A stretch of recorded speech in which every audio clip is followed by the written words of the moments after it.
Well, things are warming back up, so we're back out here for some more fun with the subfloor. You can see mostly melted off. Gonna get up to about 50 today.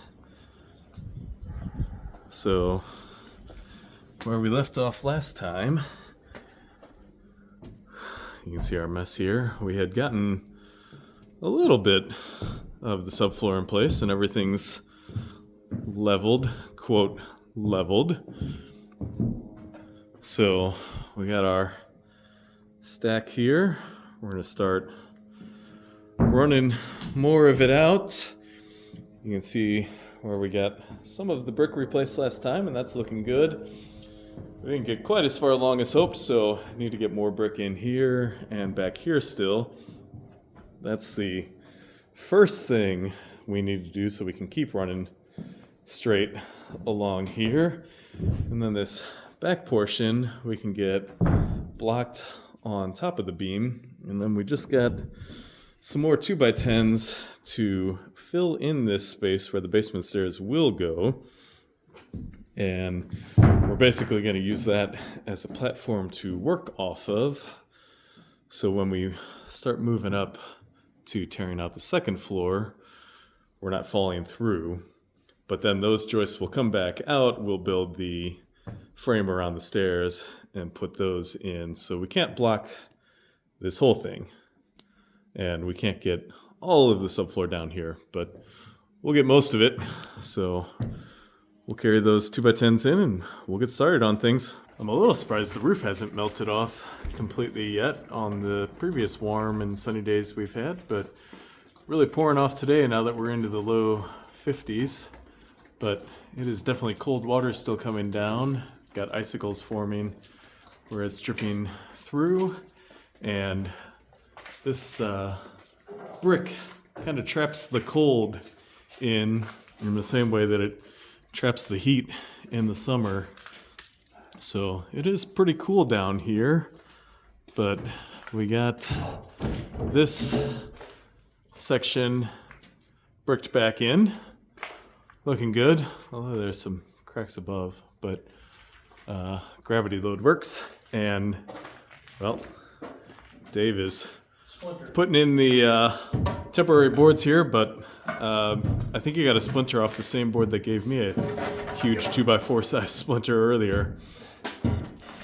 So, again, these are just to hold some sheets of subfloor that we can walk on. Most of this will open back up for the basement steps when it comes time to put those in. Hopefully sometime soon. I guess we'll see how that works out. But they are a little bit of a pain to put in because they're going under some sheets of subfloor there. Yeah, and then skip that next opening. Yeah. All right, time to go up and put some sheets of subfloor permanently in place. That splinter just Yeah, they do that. That's what happens when you buy lumber from Lowe's. We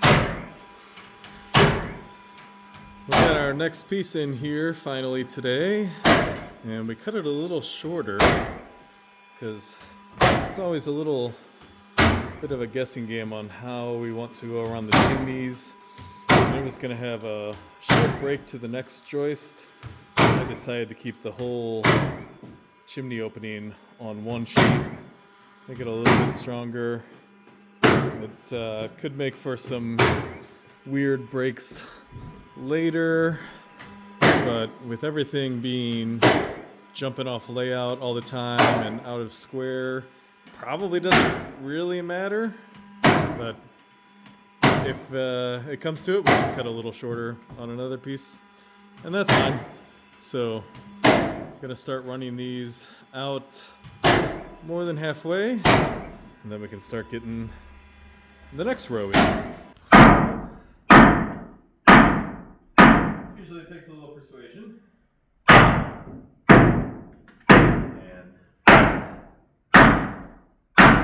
don't hit directly with the sledgehammer, you'll ruin the groove. don't know where I stole this idea from. Putting a handle on the beater board, but certainly makes it a little easier than bending up and down. And this is a tight groove. So, in a previous video, we were just doing the top method. That's not really the best method. This is better, but sometimes that works. So, looks like we're in good here. And the nice thing with the handle, pick it up, move on to the next spot. But for the moment, we're as far as we can actually secure these down, because we need more brick, need more stuff. We'll nail this off, scatter some more, and then probably start destroying some stuff. Before we start cutting up the floor up here, we have two very large objects that would be best to get out of the way while we still have sort of stairs. These radiators have weight. I am not sure how much, but it's a lot. So theoretically, these all come apart into individual pieces. They haven't been apart like that in a while, so this is probably an easier said than done task. But that is definitely too heavy to carry down these stairs in their current condition.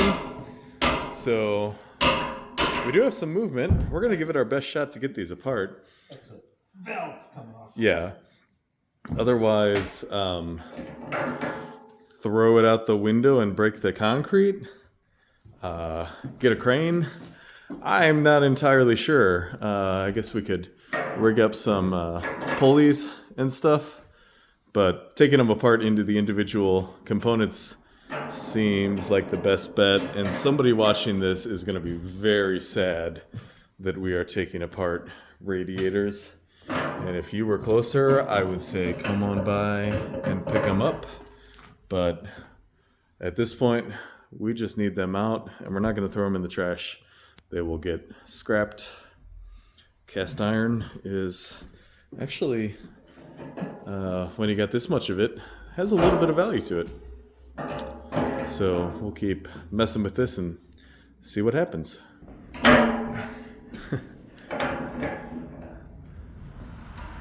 It looks like we got a little something here. It's moving much more easily.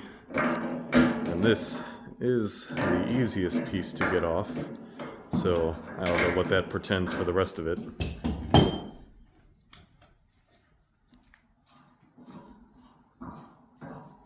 That's brass. Yeah. It's been a while since I've taken a radiator apart. Usually there's like a rod through it, at least at the top.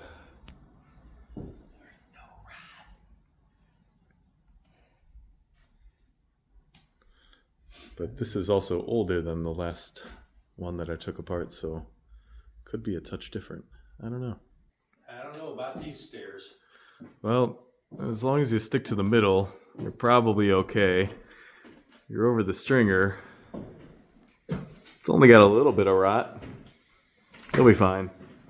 Hey, I made it. So we got basically a case of see what happens here. Will it cut? I don't know. Well, it'll probably cut. Just how long it takes is the question. And how many blades. It does appear that there's no rods through this like in my previous experience, so I think Dave may have just started beating on it. Well, you know what? That's kind of the beauty of cast iron. We've actually taken tubs out this way, but never a radiator. Cast iron is relatively brittle if you don't know, so you can kind of just beat it into submission. And versus cutting it, this seems maybe still a little labor intensive, but a heck of a lot quicker. Problem is there's 3 layers. Yep. Well,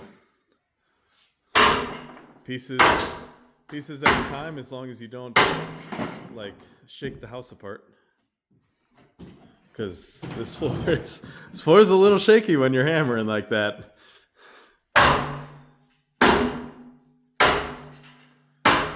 Alright, we'll check back in later, and yes, he does have safety glasses on. Yes, they are. So we'll get in a little closer here. You can see the inner workings of the radiator.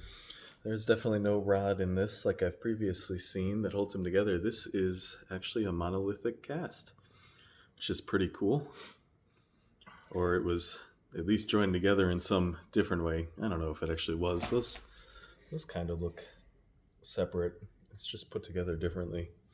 So breaking up in the scheme of things relatively easily. Not that there's not a lot of effort involved. And it's interesting to see the insides, how, out of focus. There we go. So that's what the inside of a radiator looks like. Some mineral buildup, which I guess would actually help protect against rust. So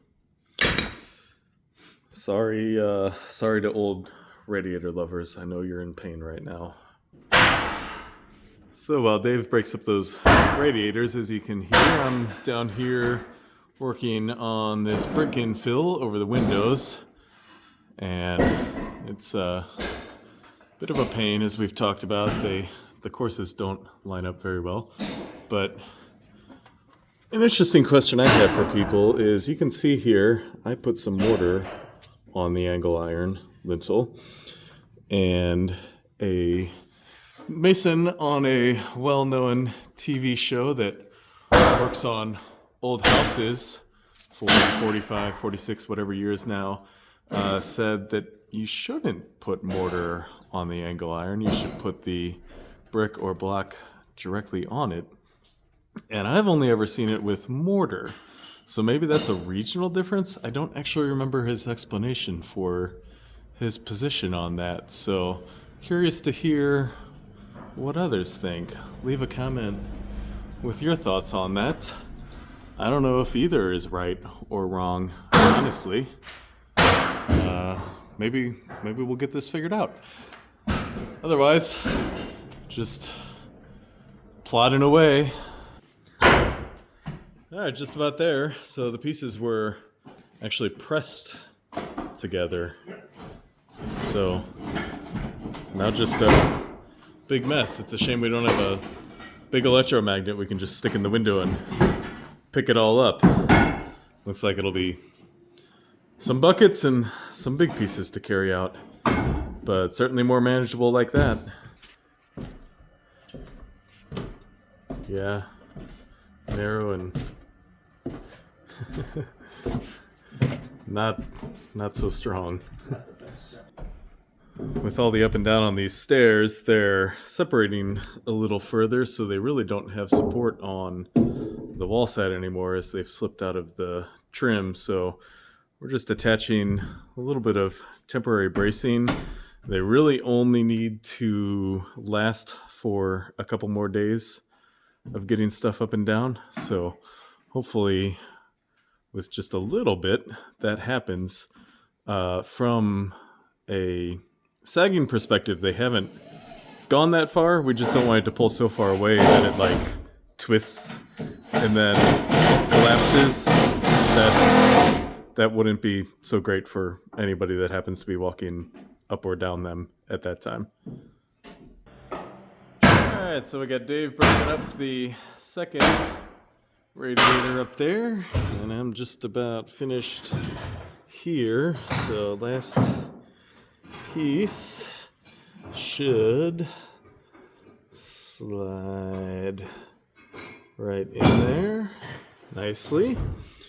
Alright, so this one we actually ended up with a gap at the top, and I'll take that over the other two where it ended up really tight at the top with just enough to get a brick and mortar in there. So just need to fill that up, and we got 3 of 4 done, so we can keep extending subfloor. And then I'll jump over to that one. Should be able to get that finished today. And That's probably almost broken up already. So, definitely not as much to this radiator. Practicing your golf swing? Yeah. 4. 5. Oop. Don't take the floor out yet. Floor.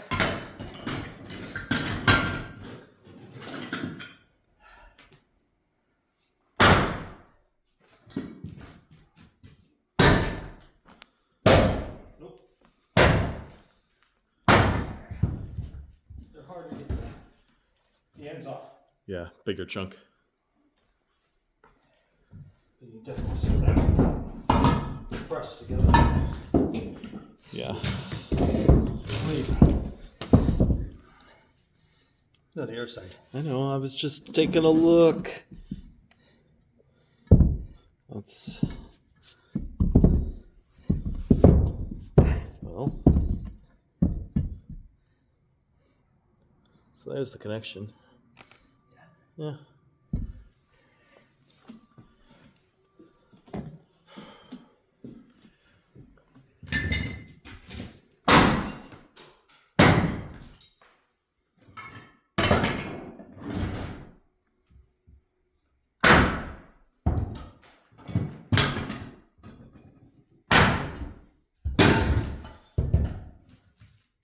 Here we go. There we go. As you can see, bigger radiators all cleaned up. We are getting started this morning, extending the subfloor further out. Gloomy, rainy day outside, so glad we're under roof, even if we're not in a nice heated space. So part of that is extending out our line. In the front, we snapped and got our initial line, but back here we've just been extending off of that with the 8-foot level. Keeps it nice and straight, easy, and putting out a little walk area for us here so we can get to the back, and then these sheets will just end up getting used as we shift over. So I'm gonna measure that up. Maybe we'll get lucky and get an actual full 8-foot sheet on layout, but I am not counting on it. I doubt it seriously. Yep, probably. But, you know, nice things happen occasionally. All right, you can tell it's early morning. I more than inch-monstered my way back on that, and that's not gonna work. So I'm gonna recut this. The good news is, because of our wonky layout, that is actually just slightly longer than what is gonna fit on this section. So besides 5 minutes of time, no harm, no foul, just oops. So recut that and try again. We can only go up from here, I hope. I gotta turn it on too. Well, third time's the charm. I thought this end was a straight cut on the existing board, and it's not, so we had to cut a whole nother. But that's what happens on gloomy, rainy mornings. So you could be thinking to yourself, well, why don't you just attach a 2x4? You're getting a little long on your end space. Oh. You just nailed the same. Whatever. You could say, well, attach a 2x4 to the side, and then you can just do them straight. And yeah, that's true. That would be a lot of 2x4s. It would be less cutting to fit, but I would rather take the time to just make it all right, look nicer. But that's just me.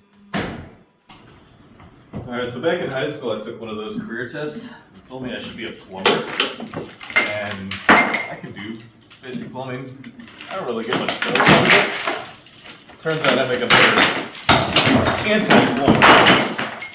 Oh, I thought that was going to go a little quicker. Easier. Turns out I'm a better anti-plumber than a plumber. There we go. So, nice old lead pipe there. Give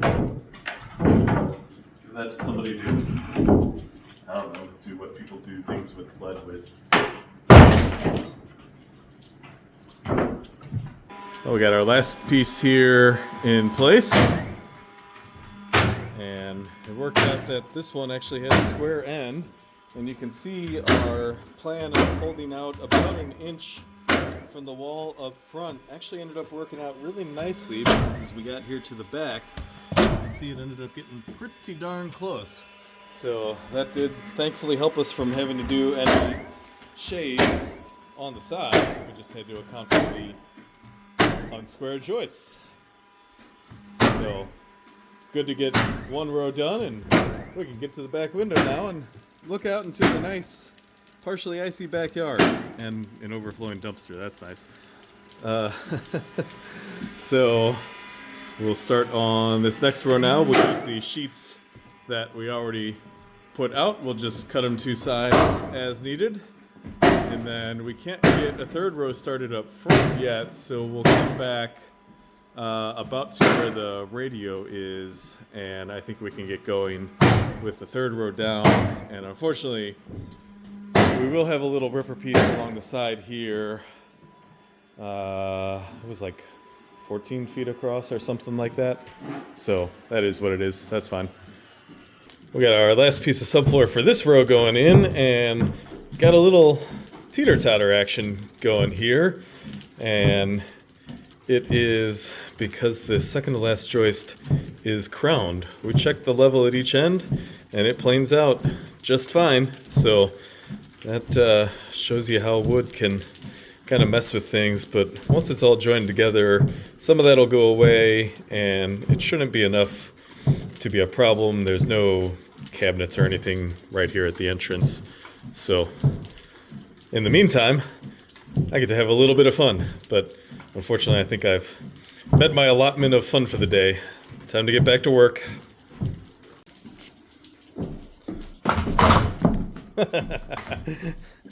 I'll also, as I die here, I'll also note that that crown is probably exaggerated, since this piece is only about 34 inches wide, so it's only going over these three joists here. A longer sheet like these would plane over that better. Alright, so just to prove that this is indeed level, level along the floor trick, and actually that's not bad considering the conditions of this house. Alright, so one problem is we run out of room to swing the hammer, and I think you got it. So a little leverage does the trick. What is it? You can lift the world with a lever big enough or something. I don't know. I'm not a Greek mythologer. Well, City must have heard me noting that the dumpster was overflowing, because later this afternoon, coming by to pick it up. I think that's actually more coincidental, but glad to see it before the trash starts blowing around.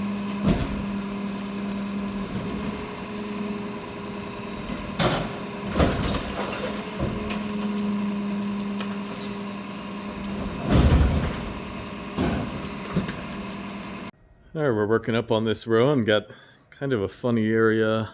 Not sure if I really showed it yet post-blocking, but a lot of random joists coming together, and the not squareness is coming into play with trying to square it up. And we actually did something sort of right here. We've had a couple in a row here where we've actually had square cuts. So I don't know if that's going to continue. I doubt it. Maybe a little bit over here, because I think we were able to get these better, but I'll take what I can get. Time for more adhesive. Got our next row started, so we'll work back from this. That'll get into the rip strips. So got to cut an L here, and then what is that? About a foot. I didn't measure it. Not terribly wide, so we'll use up, unfortunately, a bunch of sheets. And then we got to fill that in once the rain stops and we can get that door open. But we can use all of the offcuts to make the window bucks for the replacement windows here. So we we'll lose a lot of sheets that could be useful on the floor, but they're not a complete loss. They're reusable, so that's always nice. I don't like wasting wooden resources. Speaking of these windows, not sure when the vinyl windows were put in here, but it couldn't have been too terribly long before it went vacant, which is interesting, but that is a good U factor.